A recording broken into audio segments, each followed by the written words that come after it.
ভারত আর বাংলাদেশ এই দুই প্রতিবেশী রাষ্ট্রের মধ্যে সম্পর্কের জায়গাটা গত কয়েক বছর ধরেই টানাপোড়েনের মধ্যে দিয়ে যাচ্ছে। এখন এই সম্পর্কটা ঠিক কি জায়গায় দাঁড়িয়ে, কি ধরনের চ্যালেঞ্জের মুখোমুখি আমরা দুই প্রতিবেশী দেশ রয়েছি, এই নিয়ে কথা বলতে এসেছি সিনিয়র সাংবাদিক এবং বিশেষ করে ভারতের উত্তর পূর্বাঞ্চল, বাংলাদেশ, নেপাল, মায়ানমারের বিষয়ে যাকে বিশেষজ্ঞ বলা যায়, লেখক এবং গবেষক সুবীর ভৌমিকের কাছে। সুবিধা, প্রথমেই জিজ্ঞেস করি যে ভারত আর বাংলাদেশের মধ্যে সম্পর্কটা ইউনূস সরকারের অর্থাৎ অন্তর্বর্তী সরকারের সময় যে জায়গায় এসেছিল, আমরা ভেবেছিলাম যে বিএনপি সরকার ক্ষমতায় আসার পর নির্বাচিত হয়ে সম্পর্কটা একটা অন্য মাত্রায় যাবে, একটা বন্ধুত্বপূর্ণ সম্পর্ক হবে। নরেন্দ্র মোদী সরকারও সেদিক থেকে একটা চেষ্টা নিশ্চয়ই করেছিলেন। তো কয়েকদিনে কয়েকটা ঘটনা ঘটে গেল এমন, তার মধ্যে বাংলাদেশের প্রধানমন্ত্রী তারেক রহমানের উপদেষ্টার নতুন দিল্লিতে দীর্ঘ সময় আটকে থেকে ফেরত যাওয়া, এবং আমাদের এই যে পুশ ব্যাক, ওদিক থেকে পুশ ইন বলা হচ্ছে যাকে, অর্থাৎ বাংলাদেশি সন্দেহে যাদেরকে আমরা ফেরত পাঠাচ্ছি এবং যাদেরকে বিজিবি নিতে চাইছে না, এবং বিজিবি আর বিএসএফ এর বৈঠকে এই বিষয়টা নিয়ে যথেষ্ট আলোচনা হয়েছে এবং দুপক্ষের মধ্যে একটা কোথাও মতবিরোধ রয়েছে। এই সমস্ত দিক থেকে আপনি এই মুহূর্তে ভারত বাংলাদেশ সম্পর্কটা কোন জায়গায় দাঁড়িয়ে আছে বলবেন? দেখুন, 50 বছরের বেশি সময় বাংলাদেশ যে স্বাধীন হয়েছে, এই সময়ে যদি আপনি দেখেন, বাংলাদেশের সাথে ভারতের সম্পর্ক সবসময় একটা রেজিম স্পেসিফিক ব্যাপার রয়ে গেছে। অর্থাৎ আওয়ামী লীগ সরকারে থাকলে সম্পর্ক খুব ভালো, সেটা না থাকলেই তখন একটা নানা রকম গোলমাল দেখা দেয়। এবং এই জিনিসটা আগেও হয়েছে। বঙ্গবন্ধু শেখ মুজিবুর রহমান সপরিবারে নিহত হওয়ার পর ওখানে মিলিটারি ডিক্টেটরশিপ অনেক দিন, তখন এই গোলমাল দেখা দিয়েছে। আর এই যে বিএনপির কথা আপনি বললেন, বিএনপি আসলে সব ঠিক হয়ে যাবে, বিএনপির ব্যাপারটা ভারতের কাছে ছিল যে আওয়ামী লীগ যেহেতু নির্বাচনে নেই, ইউনূস কলকাঠি নেড়ে আওয়ামী লীগকে নির্বাচন থেকে জোর করে, মানে একরকম জোর করেই আওয়ামী লীগ যাতে নির্বাচন না করতে পারে সেরকম একটা অবস্থা সৃষ্টি করেছেন। এবং বিএনপির সাথে ইতিপূর্বে বিএনপি ক্ষমতায় এসছে বাংলাদেশে, 91 থেকে 96 তারা ক্ষমতায় ছিল। আমাদের সাথে সম্পর্ক একেবারে খুব সাংঘাতিক ভালো ছিল, এটা তো মোটেই বলা যাবে না। আর 2001 থেকে 6, এই 2001-এ কিন্তু ভারত একটা, এবার যেমন নরেন্দ্র মোদীর সরকার একটা চেষ্টা করেছিল যে বিএনপি এসছে, বিএনপির সাথে একটা সম্পর্ক করি, বেগম জিয়ার অন্ত্যেষ্টিক্রিয়ায় আমাদের বিদেশ মন্ত্রী হাজির হচ্ছেন, মোদীজি নিজেই মেসেজ পাঠাচ্ছেন, নানা রকম ব্যাপার।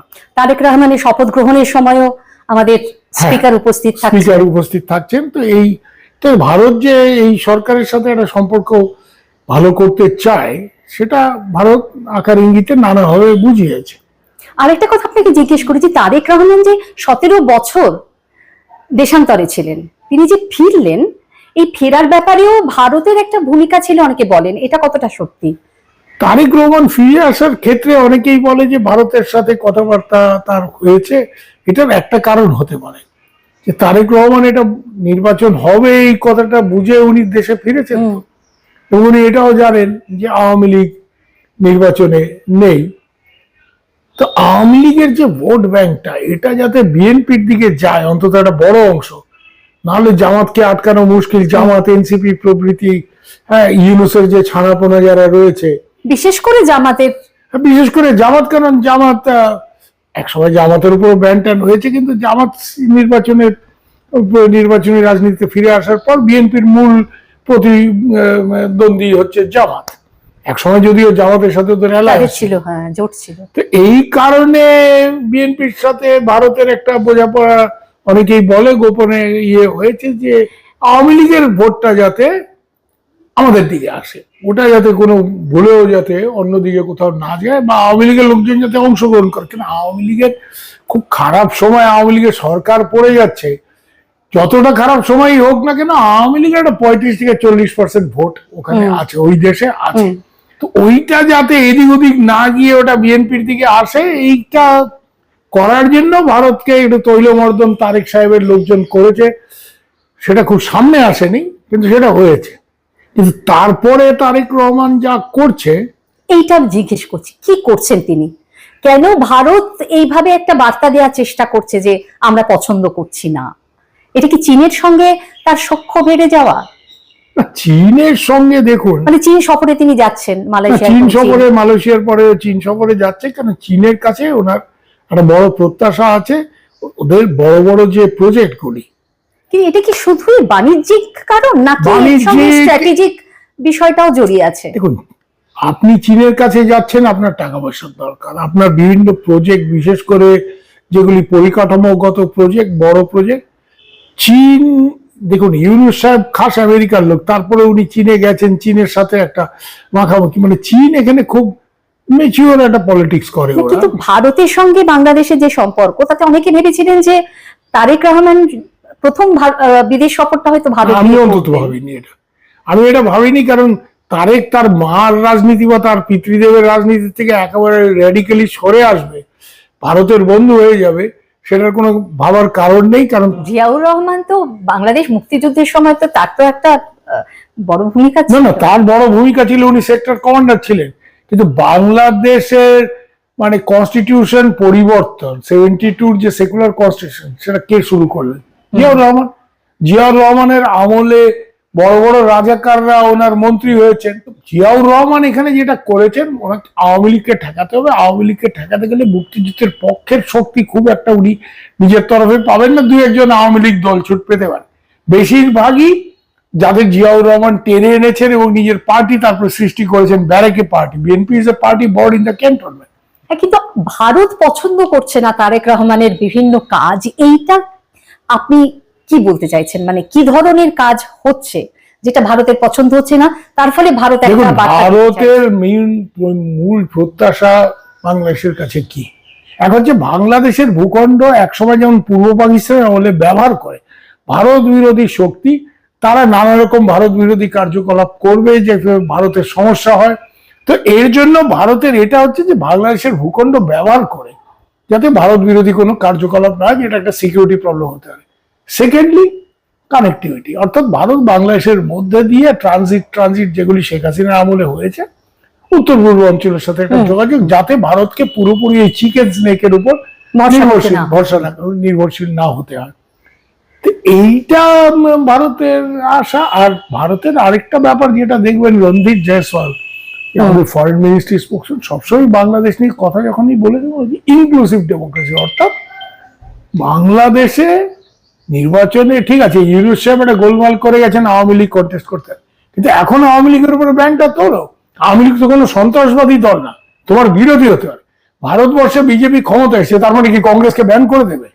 তো এই জায়গাটাতে ভারতের একটা আছে, এগুলি কোনোটাই তারেক রহমান কিছু করছেন না। কিন্তু ওদের দেশে মানে ওরাও বলতে পারেন যে এখানে যে শেখ হাসিনা আশ্রয় নিয়ে রয়েছেন, সেটা নিয়েও তো একটা ওদের দাবি আছে যে আমাদের ফেরত দাও। ভালো কথা, সেটা বলেছে ফেরত দাও। তো তোমরা শেখ হাসিনার বিচার যেভাবে করেছো, উনি আফটার রাষ্ট্রের প্রধান, ফলে এই ধরনের একটা টানাপোড়েন থাকবে। কিন্তু তারপরেও তারেক রহমানের উপদেষ্টা জাহিদুর রহমানকে নতুন দিল্লিতে এসে তিনি তো ডিপ্লোম্যাটিক পাসপোর্ট নিয়ে আসেননি কেন বলুন তো? ওনার ওই পাসপোর্ট দেখে, ওটা যখন ডেটাবেসে ফিট করেছে, দেখেছে সোশ্যাল মিডিয়া ব্ল্যাক লিস্টে ওনার নাম আছে, কেন উনি 3 বেলা ভারতকে গালাগাল না দিয়ে ভাত খান না। তো একটা সময় তাই করেছেন, হ্যাঁ, উপদেষ্টা হওয়ার আগ পর্যন্ত। ফলে বলছে আরে ইয়ে তো ইন্ডিয়াকে খিলাফ হয়, তো রাখো, এর সাথে কথা বলো, তখন উনি নিজেই বলেছেন যে উনি যখন পরিচয় দিয়েছেন এবং ওনার পরিচয়টা ক্লিয়ার হচ্ছে, তখন ভারত তো ওনাকে নিতে মানে রাজি ছিল এবং ভিসা স্ট্যাম্প করতে রাজি ছিল। উনি তখন একটা বিরাট গোলমাল করে, না আমি দেশে যাব না, মানে উনি ওনার একটা he wanted to make an issue, he made an issue. ফিরে গিয়ে কিন্তু উনি বলেছেন যে এটা কোনো ইস্যু আমি করতে চাই না, আমাকে ডাকলে আমি আবার যাব, আমি চাই দুদেশের সম্পর্ক ভালো হোক, ইত্যাদি ইত্যাদি, অনেক ভালো ভালো কথা বলেছেন। এটা আমি যতটুকু জানি, আমার সূত্রদের মোতাবেক, উনি ফিরে গিয়ে এই গোলমালটা হওয়ার জন্য উনি তারেক সাহেব ওনাকে একটু চাবি দিয়েছে যে তুমি এগুলি কেন করতে গেলে, ফালতু একটা ঝামেলা, আউট অফ নাথিং একটা ঝামেলা। কারণ তারেক সাহেব এটা তো বোঝেন যে ইন্ডিয়ার সাথে সম্পর্কটা ঠিকঠাক করাটা দরকার, কিন্তু এদের পলিটিক্সটা কিন্তু অ্যান্টি ইন্ডিয়ান পলিটিক্স। ঠিক, এবং এইটাকে ইস্যুও করা হয়েছে বাংলাদেশের যে মিডিয়া, তারা কিন্তু এই বিষয়টাকে ভারতের issue করেছে যে- এমবেসি ঘেরাও করা হচ্ছে, এইসব করা হচ্ছে। দীনেশ ত্রিবেদীর একটা বক্তব্য নিয়ে বিরাট ইস্যু করছে। দীনেশ ত্রিবেদী রাজনীতির মানুষ, হ্যাঁ একই আকাশ একই বাতাস, গোল গোল কথা তো এগুলি। একদমই তাই। একই আকাশ, একই বাতাস, একই যন্ত্র। তাহলে আমরা মিলে মিশে বিজার সব বললে আমার সব মাথায় আছে। একটা খালি বলে যায়, সবাই খুশি হবে ওই কাজটা। আমাদের আমার এখানে একটা প্রশ্ন সংযুক্তা, সেটা হচ্ছে উনি গিয়ে ওখানে কি বাংলাদেশকে গালাগাল করলে ওরা খুশি তো? না, মানে মুশকিলটা এটাকে হচ্ছে issue কি, করছে একটা পার্টিকুলার গোষ্ঠী বা শক্তি। এটাই তো আমি বলছি, এর জন্য রেজেন্স হয়েছে যে বাংলাদেশে আপনি যাই করবেন, ইন্ডিয়ান কোনো পলিটিশিয়ান বা কেউ কোনো ইন্ডিয়ান ফিগার, এটার দুরকম ইন্টারপ্রিটেশন হবে। কিন্তু আমাদের এই যে বাংলাদেশি বিষয়টাকে নিয়ে এত হইচই করা, এই যে কন্টিনিউয়াসলি বলে যাওয়া যে লক্ষ লক্ষ বাংলাদেশি রোহিঙ্গা অনুপ্রবেশকারী ঢুকে পড়েছে, এটাও এবং বাড়াবাড়ি। আমরা এখান থেকে সীমান্ত দিয়ে আমরা সেটাকে পুশিং করছি যে বেআইনি ভাবে যারা ঢুকেছে তাদেরকে আমরা ফেরত পাঠাচ্ছি। ওরা বলছেন যে আইন মেনে তোমরা ফেরত পাঠাও, এভাবে তোমরা ফেরত পাঠাও, আমরা বিজেপির নিতে যেটা পারবো না। বক্তব্য, তাদের বক্তব্য একটা যুক্তি আছে যে তোমরা কাগজপত্র দাও, আইডেন্টিটি দাও, আমরা আইডেন্টিটি ভেরিফিকেশন করে, এমন তো না যে আমরা ফেরত নেইনি, আগে নিয়েছি। এখন মুখ্যমন্ত্রী শুভেন্দু অধিকারী আবার বক্তব্য হচ্ছে যে 5 বছর ধরে ঝুলে আছে এই পরিচিতি যাচাই, তো কতদিন ধরে আমরা অপেক্ষা করব? না সেটা ঠিক যে পরিচিতি যাচাই যদি একটা টাইম পিরিয়ডের মধ্যে না হয়, সেটা একটা মানে আপত্তির কারণ থাকতে পারে যথাযথ। এখানে অনেক ব্যাপার আছে, যেমন দেখুন বিএসএফ বলছে 2300 লোককে আমরা পুশব্যাক করেছি, শুভেন্দু অধিকারী বলছে 4800 লোককে পুশব্যাক করা হয়েছে। শুভেন্দু অধিকারী তো পুশব্যাক করছে না, বা ওনার পুলিশও করছে না, করছে বিএসএফ। আমি বিএসএফ এর ফিগারটাই ধরবো, কিন্তু বিএসএফ একরকম ফিগার দিচ্ছে, শুভেন্দু অধিকারী একরকম ফিগার দিচ্ছে, এগুলি নিয়ে নানা রকম মানে ঝামেলা তৈরি হচ্ছে। পুশিংটা না একটা খুব কি বলবো, একটা দুদেশের মধ্যে মানে সম্পর্কটাকে আরো যেন জটিলতার দিকে নিয়ে যাচ্ছে। মানে এটা তো হবেই, আপনি পুশ ব্যাক করছেন, পুশিং বা আমাদের পুশ ব্যাক হোয়াটএভার, তো ওখানে জিরো লাইনে না খেয়ে না দিয়ে ঘন্টার পর ঘন্টা পড়ে আছে, তারপরে মানবিক কারণে আবার বিএসএফ ফেরত নিয়ে এসেছে।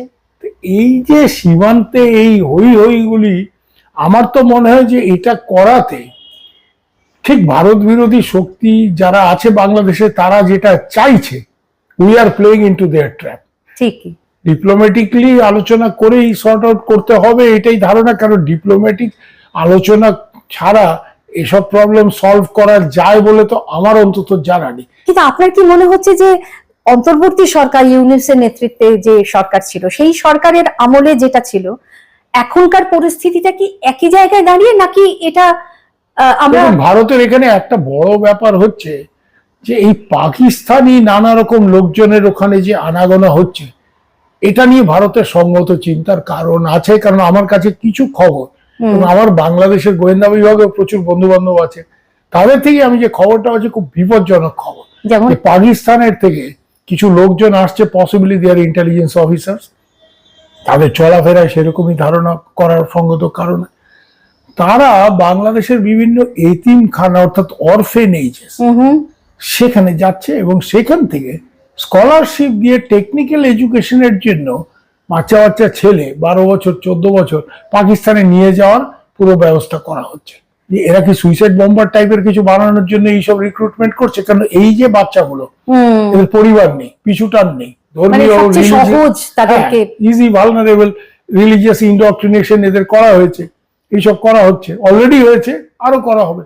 তো পাকিস্তান কি তাহলে এখান থেকে বাংলাদেশি লোকজন, বাংলাদেশি যুবক বা যুবতী, এদেরকে রিক্রুট করে নিয়ে গিয়ে এই ধরনের, কেন আসিম মনির পাকিস্তানের জেনারেল সাহেব, উনি কিন্তু একটা হুঙ্কার ওই গত অপারেশন সিন্দুরের মারামারির পরেই উনি বলেছেন, next time we hit India, will hit India from the east.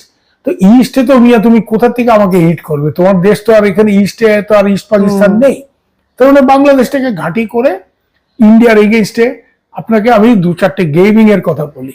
হাফিজ সাইদ, লস্করে তৈয়বার যে চিফ, ভারতের বিরুদ্ধে দীর্ঘদিন ধরে যারা সন্ত্রাসবাদী কার্যকলাপে লিপ্ত, তার একদম ডান হাত এহতেশাম জাহির, সে বাংলাদেশে এসে একবার নয় দুবার ঘুরে গেছে এবং সীমান্তবর্তী জেলাগুলিতে ঘোরাঘুরি করেছে সে তো বাংলাদেশে বাঙালির ওই টাঙ্গাইলের চমচম খেতে আসেনি, সে একটা উদ্দেশ্য নিয়ে আসছে।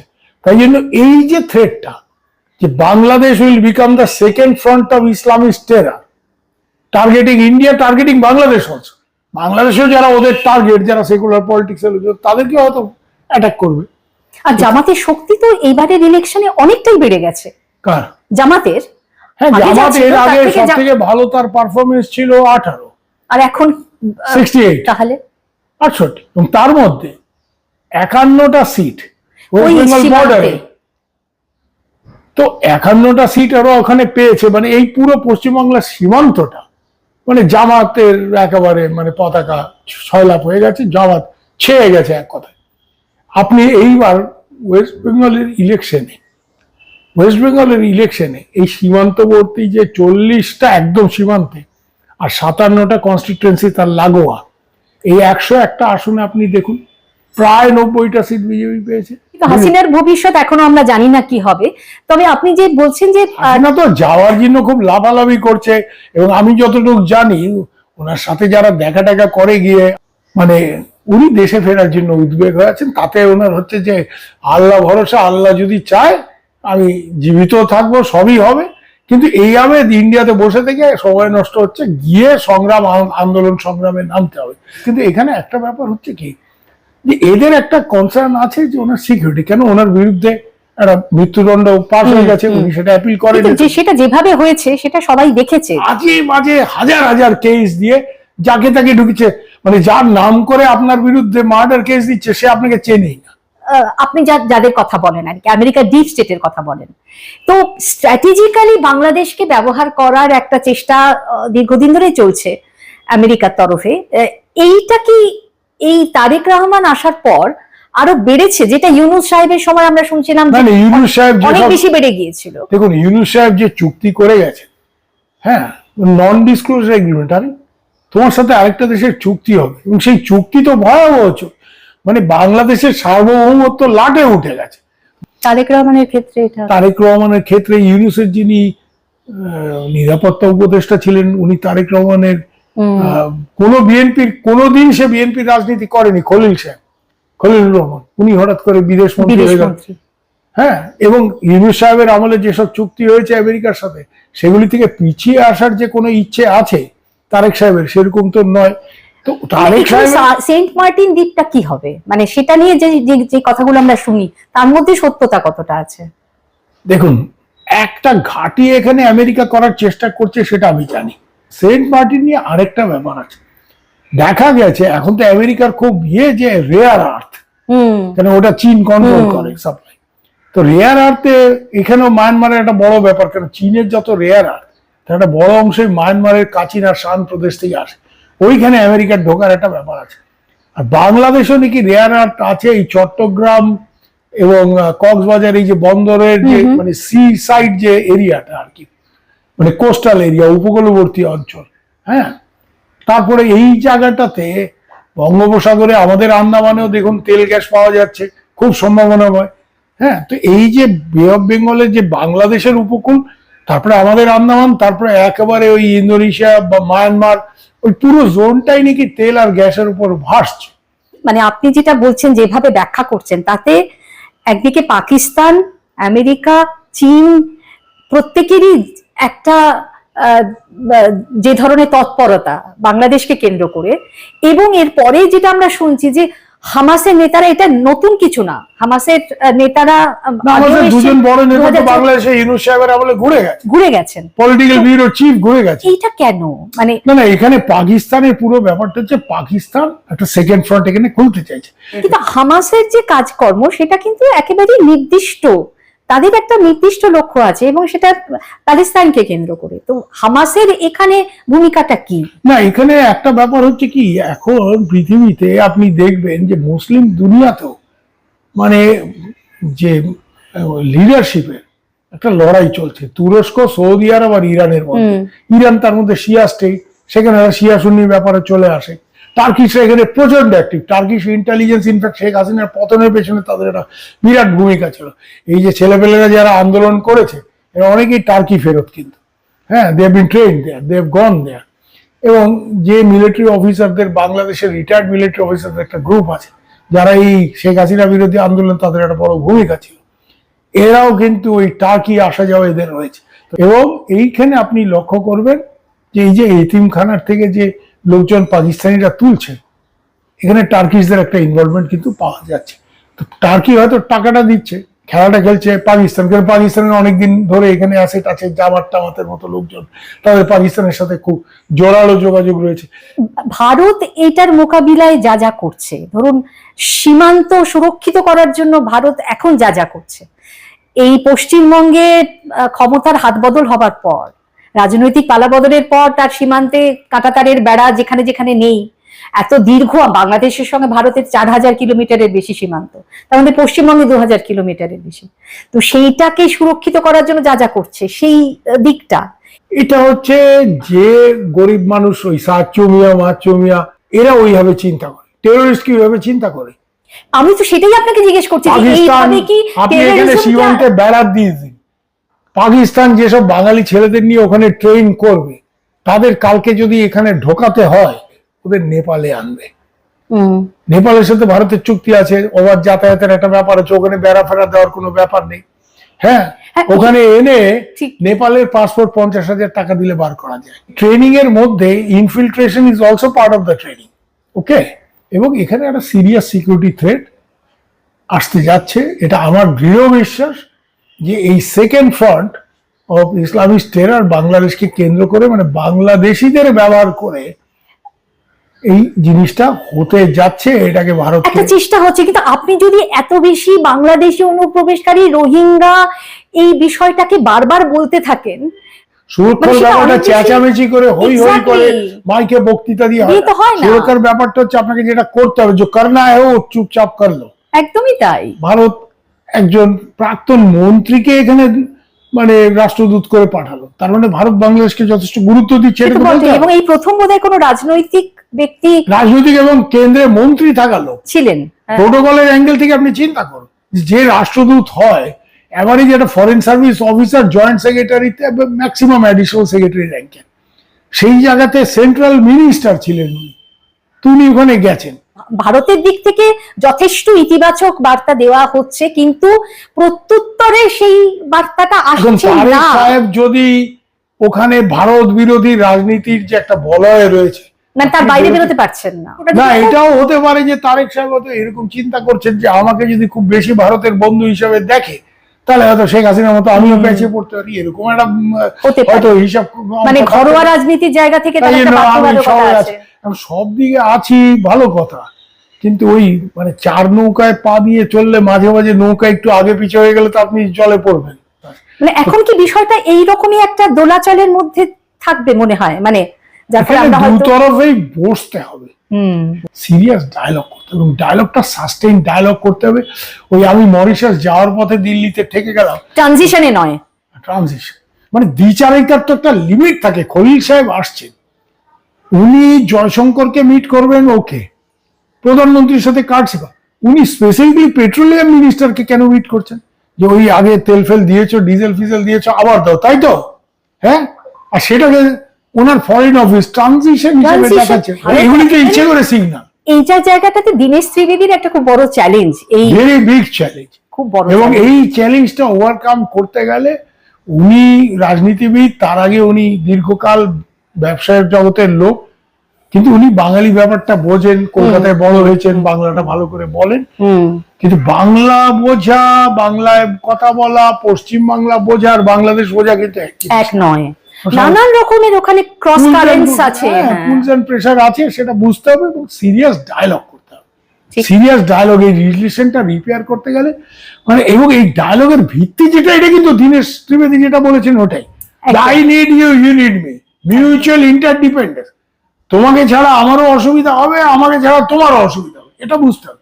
শুধুমাত্র আবেগ নয়, কারণ আবেগের ব্যাপারটা ধরুন, আবেগ তো আলাদা জায়গায়, কিন্তু আবেগটা বাঙালি ব্যাপার, কিন্তু বাকিটা India as a state and Bangladesh as a state, এটা একটা মানে সমমর্যাদা ভিত্তিতে, এবং এই ব্যাপারটা বুঝে যে দুজনের স্বার্থই দুজনের কাছে ইয়ে। ভূগোলটাই এমন হবে যে ইউ নিড ইচ আদার, এটা বাদ দিয়ে হবে না। ঠিক। এবং এখানে গোলমাল করলে দুতরফেরই ক্ষতি।